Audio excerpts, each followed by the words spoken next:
The whole art of clay pigeon shooting lies in the timing. The trick is, when I say pull... No! Sorry. My fault. Should have warned you there. Aren't you ready? No, it's all right. You see, they go up jolly quickly, don't they? Do you want to go? No, I think I'll learn the shooting bit first. Can you reload that, Pamela? Oh, I don't know. They go in here, don't they? Shall I, miss? I'm perfectly capable, thank you very much. Well, we'll leave the reloading for a minute. You see, when I say pull... Morning, Hastings. Lovely day. Morning, General. Morning, ladies. Morning! Well, now, Kitty, why don't you have a try? If you don't practice, you won't be ready for the championship. It's all set for the 14th.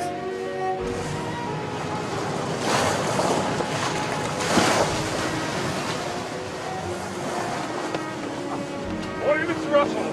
Racing, eh?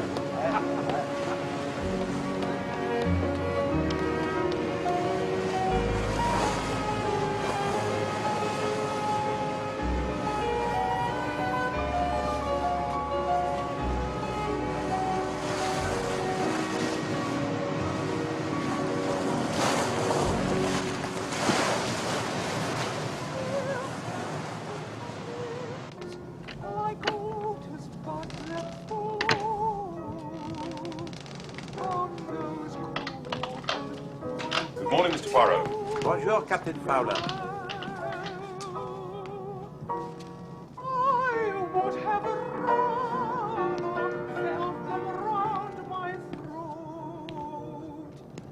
Crushing out life, then waving in farewell. Crushing out life. Oh, good morning, Monsieur Poirot. Bonjour, Mademoiselle Morgan. You are in good voice, huh? It's your Captain Hastings, Monsieur Poirot. He's got us all organized. Captain Hastings is very good at that. I thought the General was awfully good last night with his recitations from Swinburne. Oh, the General recites poetry with true military vigor.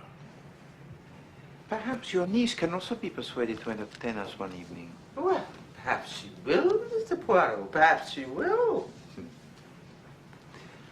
Excuse me.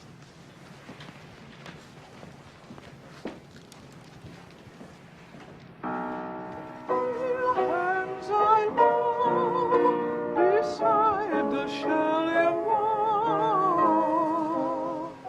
Don't ever lose all the charm you possess, your loveliness, darling, the way you say yes. Stay as sweet as you are, discreet as you are, you're divine, dear. John?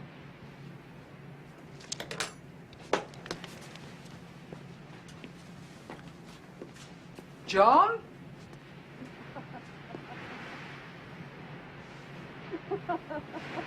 Of course, the actual wound I got was ludicrously minor. I felt a complete fraud. I'm sure it wasn't minor. Oh, I assure you it was. Mind you, I was convinced I was going to die. But that's only because I'm a coward. Oh, John. Oh, good morning, General. Morning, Pepperton. Good morning, General Morning, Miss Forbes. Henderson. Fine day. Little breezes. John? Oh. Good morning, Monsieur Poirot. Madame Clapperton? Have you seen John? Yes, he is on the foredeck, madame. Oh, shall I? Sit down, Monsieur Poirot. I didn't see you at dinner last night. No. It was just a shade choppy, of course. Well, no, I was... Fortunately, I am an excellent sailor. The one thing I must not do is overtire myself. I live so intensely, if you know what I mean, Monsieur Poirot. Oh, yes. As a matter of fact, I nearly wore myself out as a girl in the war. My hospital. You've heard about my hospital. Of course, I had nurses and matrons and that sort of thing, but I actually ran it. Your vitality is formidable, dear lady. You're so alive, Adeline, they say to me. But really, Monsieur Poirot, what would one be if one wasn't alive? Dead, madame.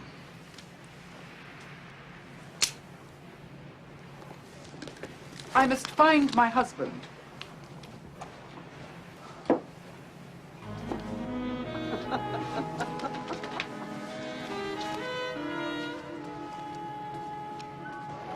You won't find sharks in the Mediterranean.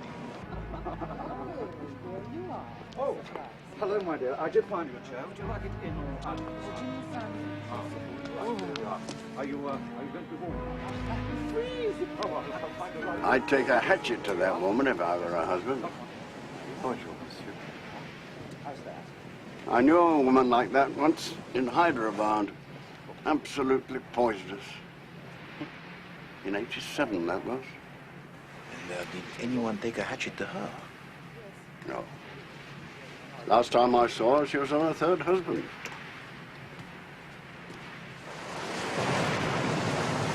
Position is everything. If you lose your balance, you could swing round and shoot a hole in the mast. Or worse.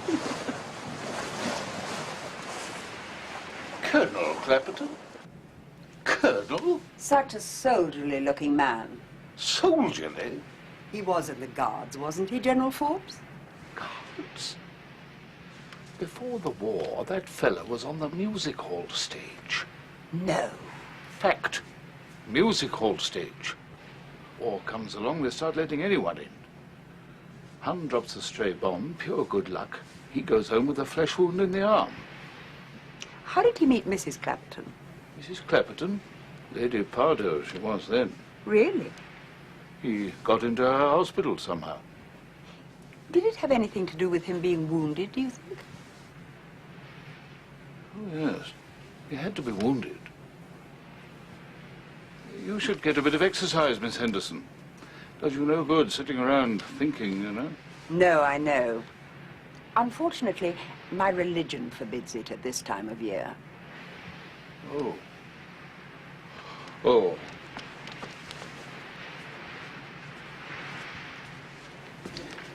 Right. I mean, well.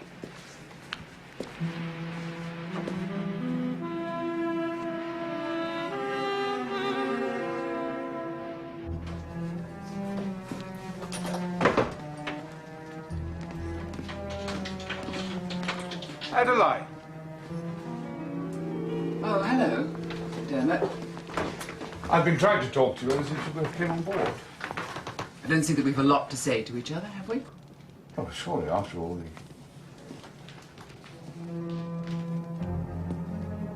What do you want? I was just... Were you spying on us? I wanted to clear your trays, ma'am. Well, get on and do it then.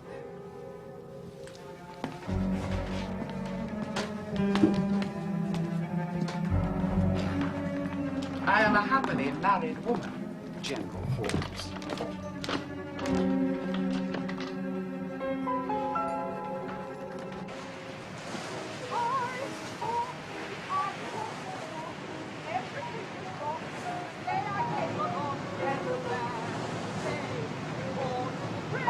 You've saved us at Kitchener with delight.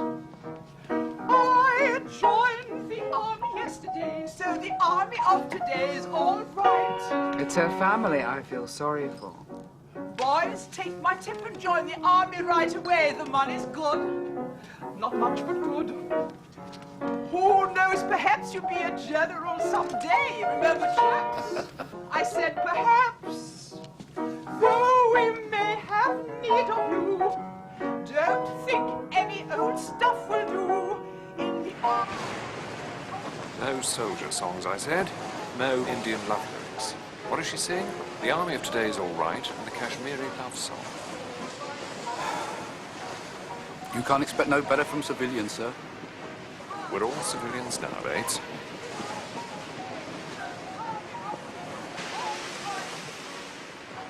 The trouble with a cruise like this is you're forced to suffer amateur entertainment night after night. Oh, we rather enjoyed it, didn't we, Molly? What did you think, Colonel Clapperton? John would have been quite happy to sit and listen to that dreadful woman for hours. He has no taste at all as far as anything artistic goes. It's true. Mrs. Tolliver's artistic. That must be a great solace to you. We're really looking forward to seeing the museum in Alexandria tomorrow. John and I won't be going ashore. We never bother with antiquities. One must live in the present, don't you find? My house has nothing in it older than 3 years. I'll have to be selling my car next year then, darling. My car, I think, John.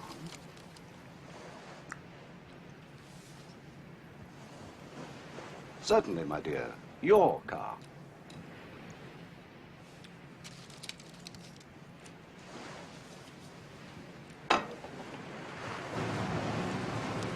Voilà ce qu'on appelle le pas que ça. 20 past 10. Indeed. Well, what about bridge? Bridge? Bridge? Yes, bridge. Come on. We can use the dining table. Oh, may we join you? What about you, Clapperton? Oh, John won't play. Most tiresome of him. Sorry. So you can join us if you like. What was your name again? Tolliver. Mrs. Tolliver. And I'm her husband, Mr. Tolliver. What a clever arrangement.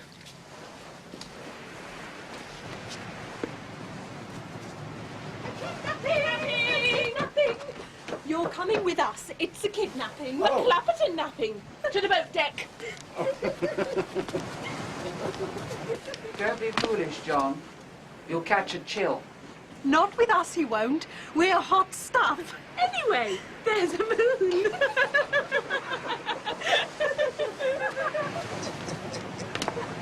Bonsoir. Bonsoir.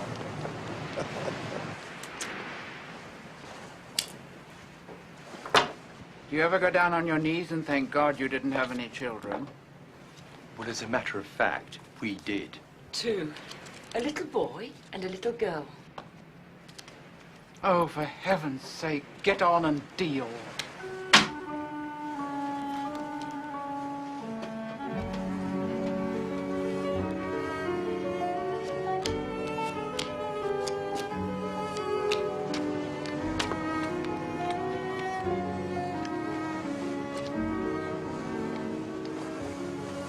I know it's the most awful romantic cliché, but the moon is beautiful, isn't it? Certainement. It is like a giant œuf en cocotte. Monsieur Poirot. Honestly, I thought you said you could play. Mademoiselle, I want to ask your advice on a matter of the English language. I'm sure you don't need that. Oh, Mademoiselle is too amiable, huh? But no, just now, Madame Clapperton said that John won't play bridge. Is not can't play the usual term? She takes it as a personal insult that he doesn't play, I suppose. Ah. The man was a fool ever to have married her. Oh, many odious women have devoted husbands, huh? It is an enigma of nature. Which is perhaps why the estimable Captain Hastings has not yet taken the plunge into matrimony. Matrimony? You're not entered for the Clay Pigeon Championship yet, are you, Miss Henderson? No, I don't think I really mean to... Hastings, can't you talk of something else, for once? No, I'd love to talk about the Clay Pigeon Championship, but tomorrow, perhaps? I have some letters to finish that I want to post in Alexandria. Good night, Mademoiselle Henderson. Good night. Good night, Miss Henderson. Good night. Oh, Hastings, Hastings. What? Whatever is the use of me introducing you to nice young ladies if all you do is talk about the shooting of the clay pigeons? But they like it. You heard what Miss Henderson said. She'd love to talk about it tomorrow. Oh, Hastings, Hastings, Hastings.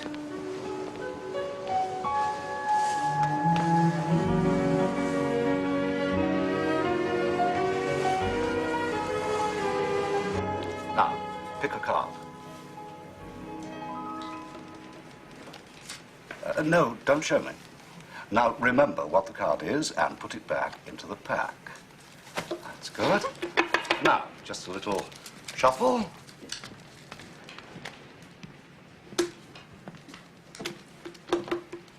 Your card. Tis! Isn't that clever? I see you enjoy playing cards, monsieur, even though you do not play bridge. I have my reasons for not playing bridge. I'll show you. Sit down. We'll play one hand. You can shuffle the cards, Mr. Poirot.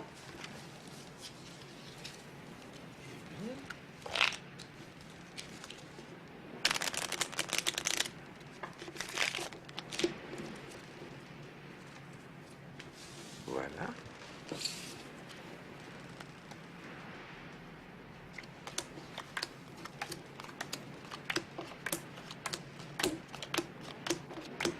See, any man who can deal his partner and adversaries any hand he pleases had better stand aloof from a friendly game of cards. But how did you do it? I mean, it all looked perfectly ordinary. Ah, the quickness of the hand deceives the eye. You could go on the stage with that, Colonel Clapperton. Yes, quite. Well, I hope I haven't bored you with my little demonstration. Good night, ladies. Gentlemen.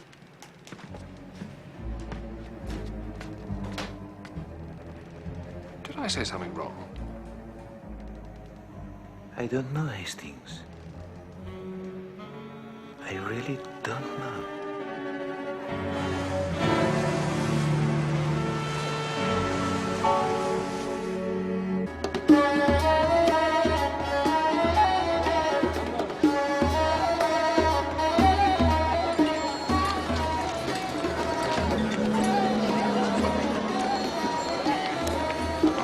Oh, we ought to get off now. You'll come with us, won't you? You wouldn't let us go ashore by ourselves. Hey, miss.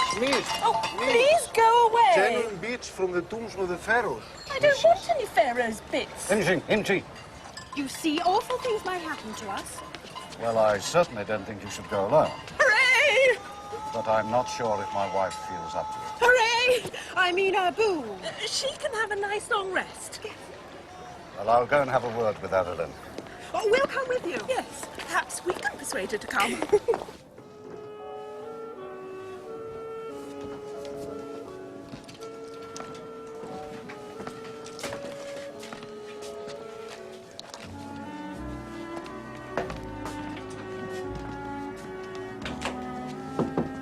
Who's that?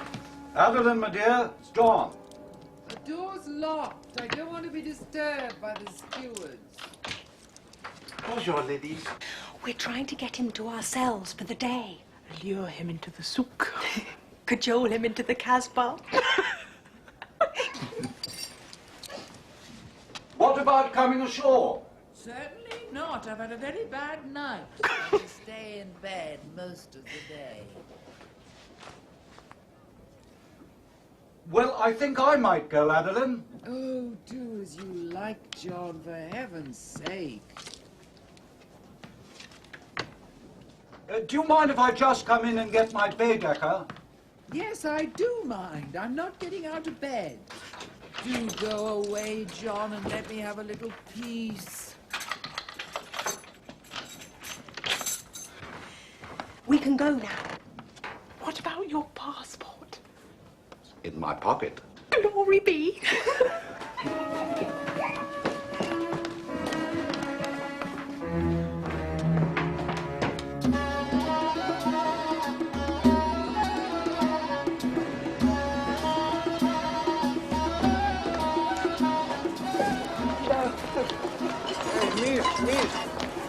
No, please, I really must go. How much are those amber ones? No, that's far too much. Mine, 200 fish. 150 misses. Oh, very well, look, I'll take the amber ones. But after that, I really must go.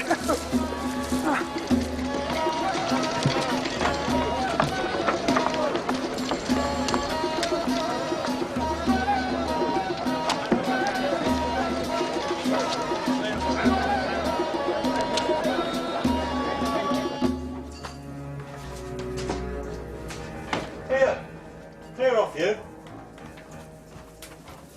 You're not allowed down here. Cheeky blighter.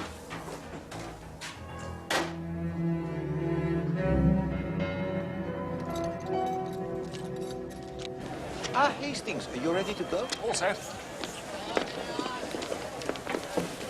Going ashore, General Forbes? Well, yes, very probably. I'll see you. See you later.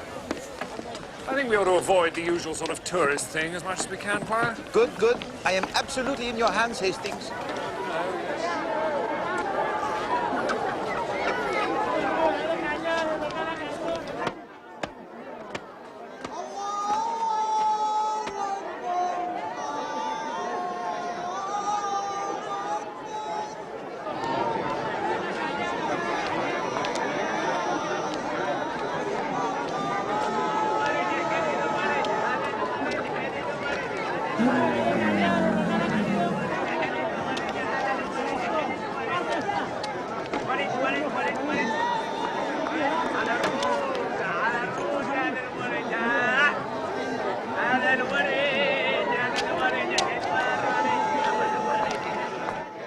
Consugar. Be looking fierce, savage. No, Hastings. Now you look merely constipated. It's all very well for you. This camel's jolly uncomfortable for sitting on. It's sharp. Good morning, Monsieur Poirot. Ah, bonjour, Mademoiselle Henderson. Good morning, Captain Hastings. Oh, good morning. Like that. Hadir. Ready. Doesn't he look dashing? Oh, yes, indeed. You know, he looks as if he is summoning up the courage to order the second tea cake. Monsieur Poirot, have you seen the Clappertons ashore this morning? I believe Madame Clapperton was spending the day in her cabin. Ah, and what about Colonel Clapperton? Let me think. He came ashore? Yes, no, certainly he came ashore.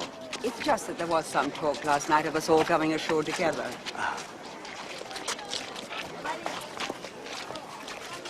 Monsieur Poirot. Yes, mademoiselle. Was Colonel Clapperton alone when he came ashore? Was he alone? Let me think. Maybe someone was with him. Miss Mooney and Miss Cregan, perhaps? Ah, yes, the two little girls, yes. They're not children, Monsieur Poirot. Oh, no? Nor am I.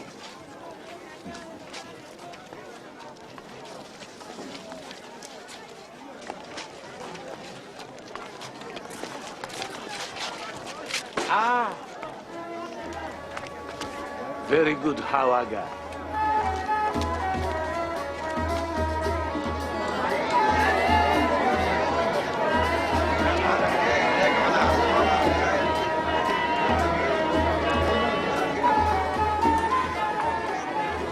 I say, Poirot, look at these pomegranates. And little vampires.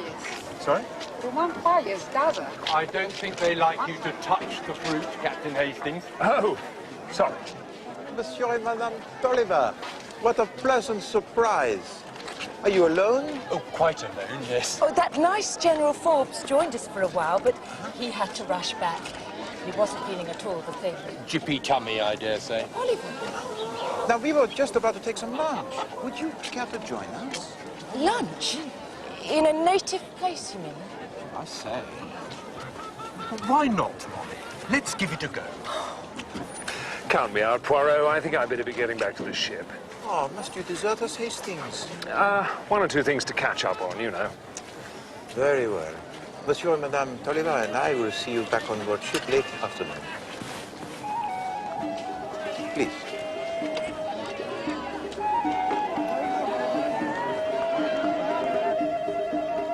We'll let the two girls go first because they're the least experienced. Then it'd better be General Forbes. He's an old hand at this sort of competition. We can't do it in the middle of Alexandria Harbour, sir. Oh, I don't see why not, Bates. We shoot in the general direction of the open sea. There's nothing much parked out there. Moored, sir. Moored? Well, I'm sure the harbour master would have something to say about it, sir. Started in India, you know. Beg your pardon? Had its origins in India, clay pigeons. Oh, really? In the 13th century. Of course, it was bows and arrows then, and they didn't have that catapult thing. Just had these fellows with tremendously strong arms.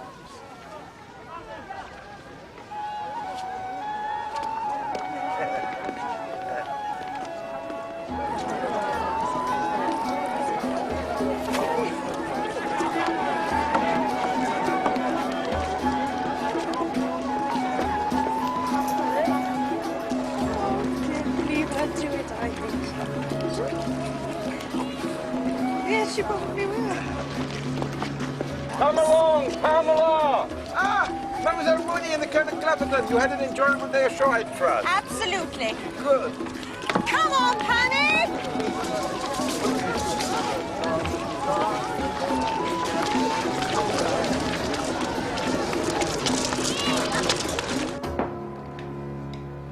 I'll see you at dinner, perhaps. I hope so.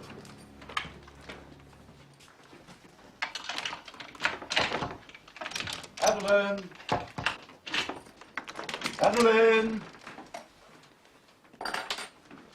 Adeline, my dear! Adeline! It's locked. You do not have your key? No, I'll find a steward. Ah, Poirot.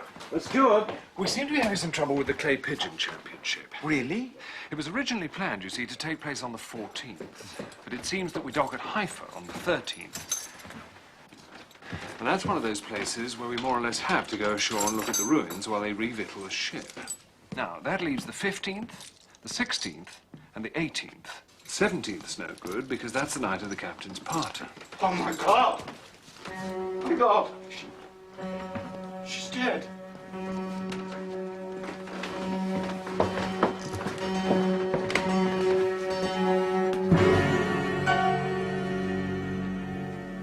Fetch the captain, mon ami.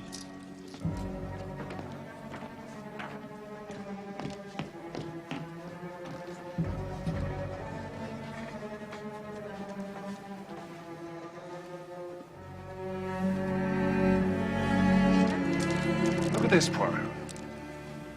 One of the souvenir sellers must have dropped it. That devils.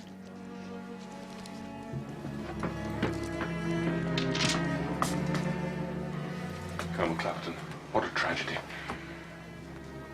Can you help us with this, Mr. Poirot? I want to avoid involving the Egyptian police, if possible.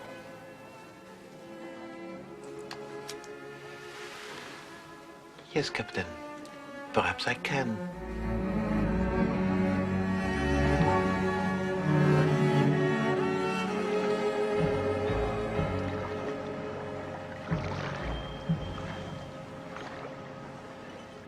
Is anything missing as far as you can tell, Colonel Clapperton? My wife always always kept some cash in the second drawer of the dressing table. It seems to have gone. How much was that? Between 20 and 30 pounds. Anything else? Jewels. There weren't very many. Most of them were in the captain's safe. Well, perhaps you could let us have a description of them? Well, I'll try. I don't know if I can remember them very exactly. No. I know the headband thing she was wearing last night has gone.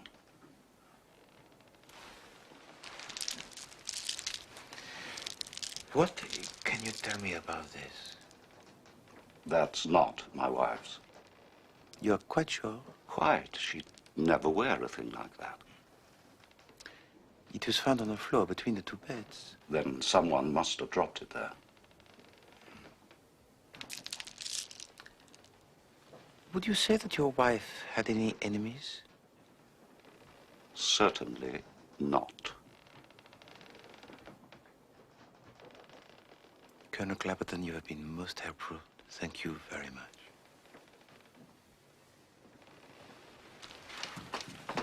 May I offer you my condolences? If there's anything we can do, Colonel. Thank you, Captain, but there's nothing. Nothing can bring Adeline back again.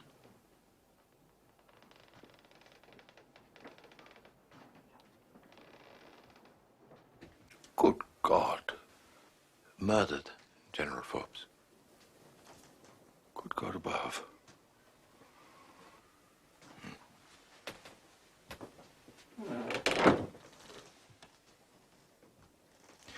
You were acquainted with Madame Clapperton before this voyage, I think? I knew Adeline when she was Lady Pardo. I knew her before that when she was Adeline French. I was ADC to her father back in '92 when she was 7 years old. God, I can hardly believe it.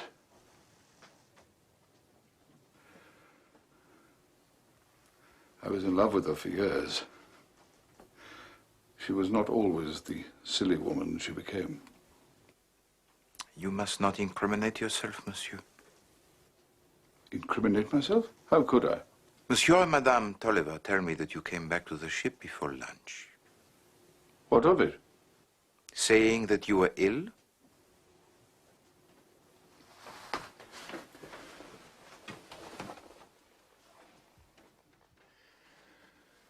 No.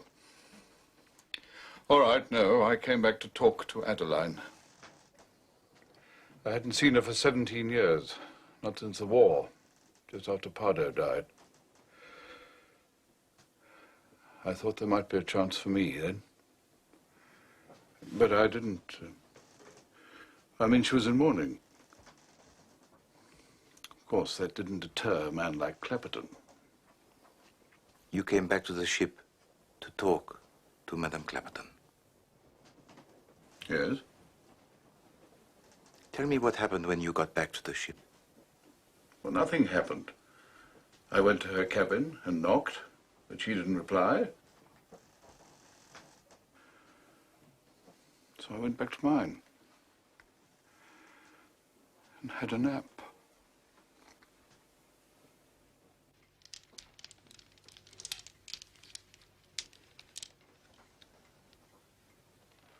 Well, what do you say, Mr. Poirot? One cannot hurry the little grey cells, Captain. You rounded up the souvenir wallers, yeah? Yes. Actually, one of them identified Miss Henderson as having bought an amber necklace. Really? Come in.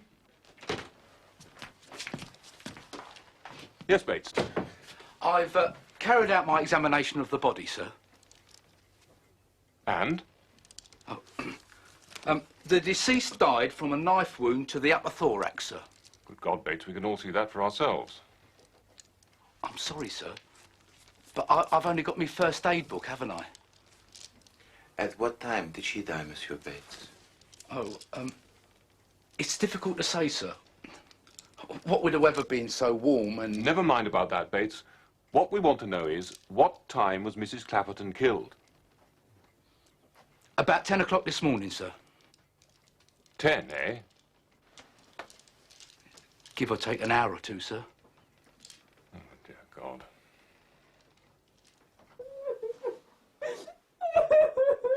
It's all right, Kitty.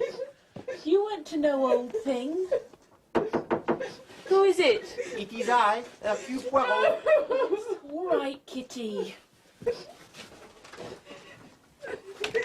Oh, hello, Monsieur Poirot.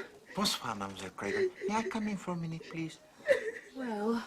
Oh, I only have one question. No, it's just that Kitty's making such a blessed racket. Oh, dear, dear. She blames herself, you see. Well, and me. But how can she blame herself? Well, we did say some pretty dreadful things about her. My dear Mademoiselle Cragen, if everyone on board who had said unpleasant things about Madame Clapperton were to make as much noise as your friend, this vessel would become a danger to shipping. There! You hear that, little girl? Oh. What was the one question? Oh, it is quite simple, really. You both left the ship this morning at 9:30 with Colonel Clapperton, yes? You know we did. You saw us. Precisement. So please tell me, was Colonel Clapperton with you for the whole day until you got back to the ship at 4 o'clock this afternoon? Yes, absolutely. Every minute of the day. He doesn't think. Oh, no. Every minute of the day, you say? Absolutely. Well... Yes? Well, we went to a cafe for some tea at about 12. And he, Colonel Clapperton, that is, well, he went to the, you know, for a couple of minutes. Ah, I understand. But just for a couple of minutes, you say? Well, Well, one doesn't time it.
You've got one or two questions to answer, my lad, unless I'm very much mistaken.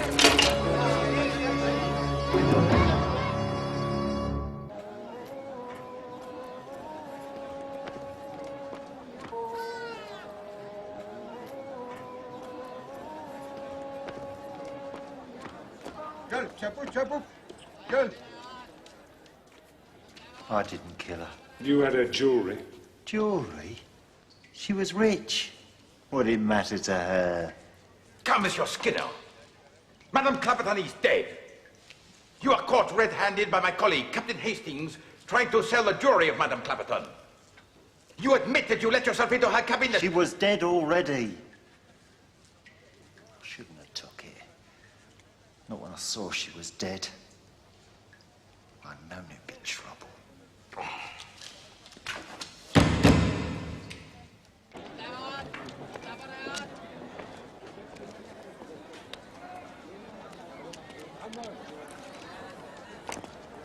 Do you believe him? Yes, I think I do. Me too. So, we're back to the souvenir hawkers. Why do you not consider one of the passengers, Hastings? The passengers? Who? Colonel Clapperton? Got a watertight alibi. General Forbes? What about Mademoiselle Henderson? Really? No. I think perhaps she has the motive, no? She's a lady, Poirot. And you think, mon ami, that ladies do not commit murder? Ladies don't get found out.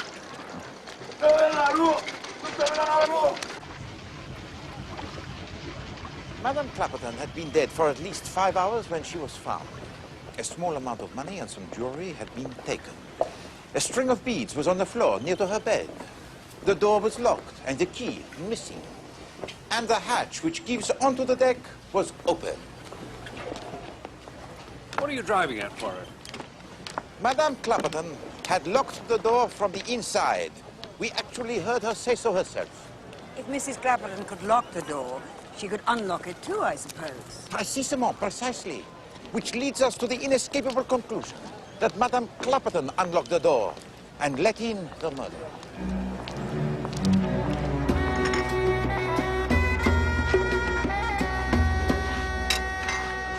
Miss Henderson, I hope you don't mind me asking, but you bought an amber necklace yesterday, didn't you? Yes, I did. How did you know that? The captain mentioned it. He just happened to mention it. Would you mind if I had a look at it? I'm afraid I've lost it. I must have dropped it somewhere, put it down. I don't know. Yes. Right. Of course.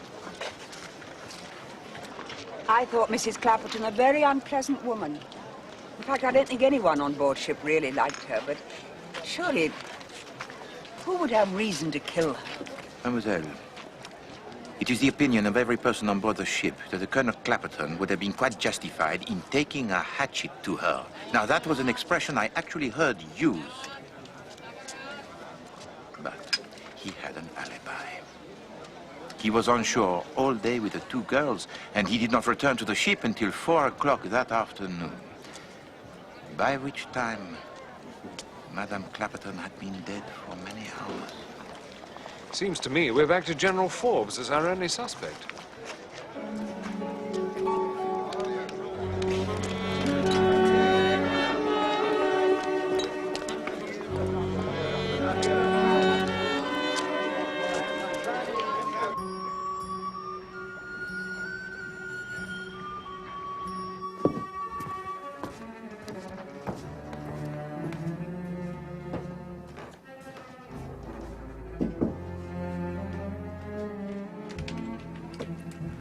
Bonsoir, Mademoiselle Morgan. I want, please, to ask a favor of your niece. Our niece? Very well. Ismaili? Good evening, Ismaili. I want to borrow somebody from you, if I may.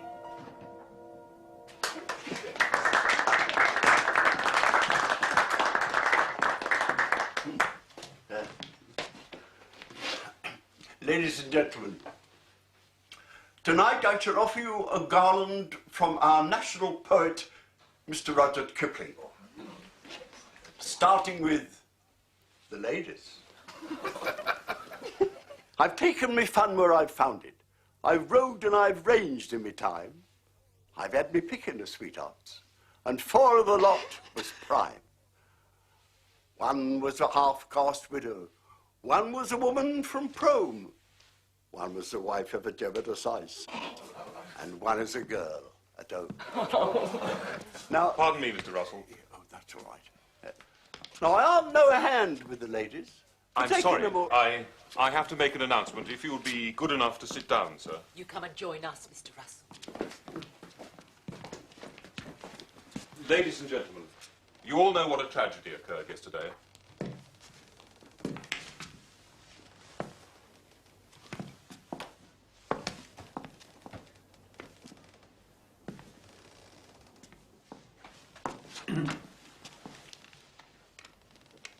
And I'm sure you will all want to cooperate in bringing the perpetrator of the foul crime to book.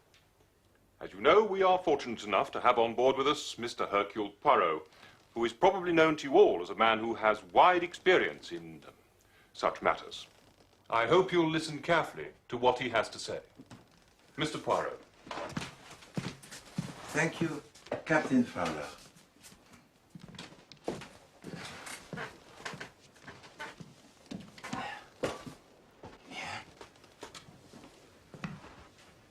Mesdames, Messieurs, what I am about to do may surprise you a little.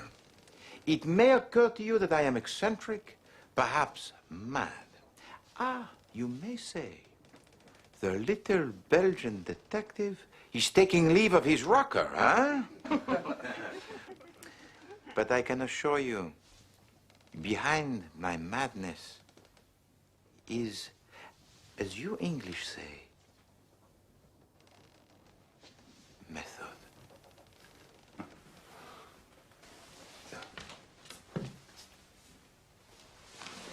Voila. A suitcase. How uninteresting. Nothing is less interesting than a suitcase, yes? And you are right, except suitcases have contents.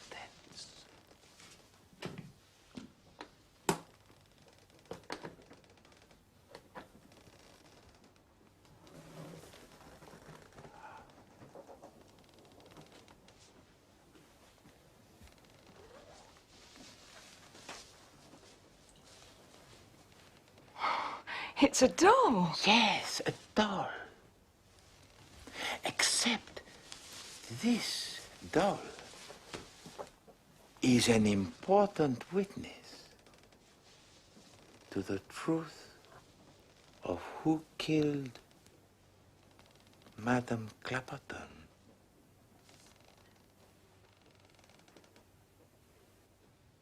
But how is it this doll can tell us what it knows, huh? But this is a doll that can speak.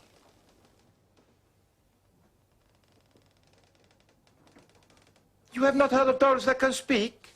Yes, of course you have. All we have to do is put this doll back in the suitcase, where we cannot see her.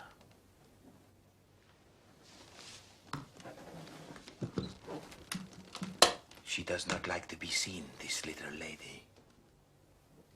Do you, ma petite? No.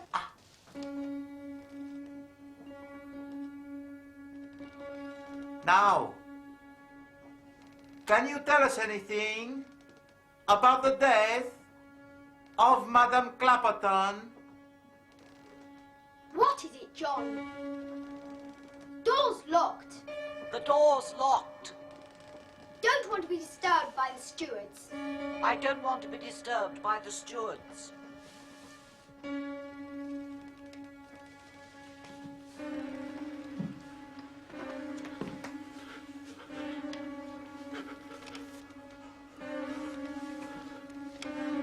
Here.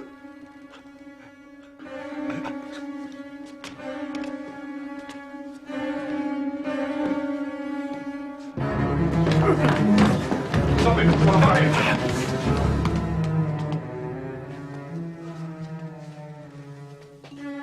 Yes. Take him to my quarters.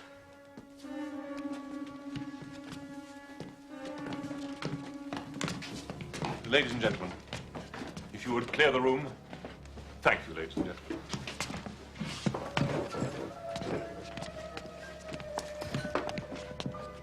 Did I do it right, Mr. Poirot?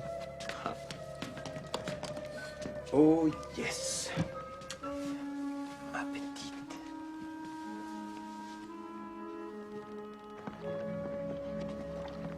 It was you, General, who gave me a valuable hint with your mention of the music hall stage. I puzzle, huh? I think. And then, the evening before the crime, Colonel Clapperton pretended to give himself away. He wanted us to believe that he was a conjurer, because then it would never occur to us that he was, in fact, a ventriloquist. And that's what he did when you heard him talking to Mrs. Clapperton through her cabin door. Precisement. And by then, she was already dead. Excuse me.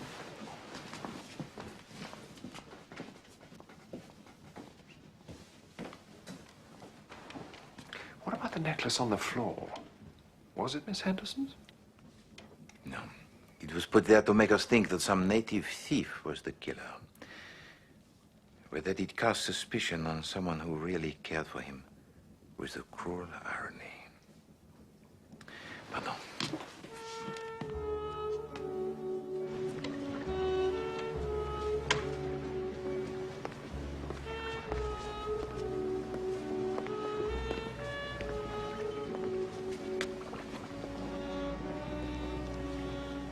I am sorry, mademoiselle. He didn't do it for me. It was those girls' youth. It made him feel his slavery. He wanted to be free before it was too late. We all have such dreams. When did you guess it was him? His self-control was too perfect. No matter how galling was the conduct of his wife, it never seemed to touch him. That either meant that he was so used to it that it no longer stung, or else he knew his bondage would soon be over. It was a cruel, dirty trick you played, Monsieur Poirot. I do not approve of murder, mademoiselle.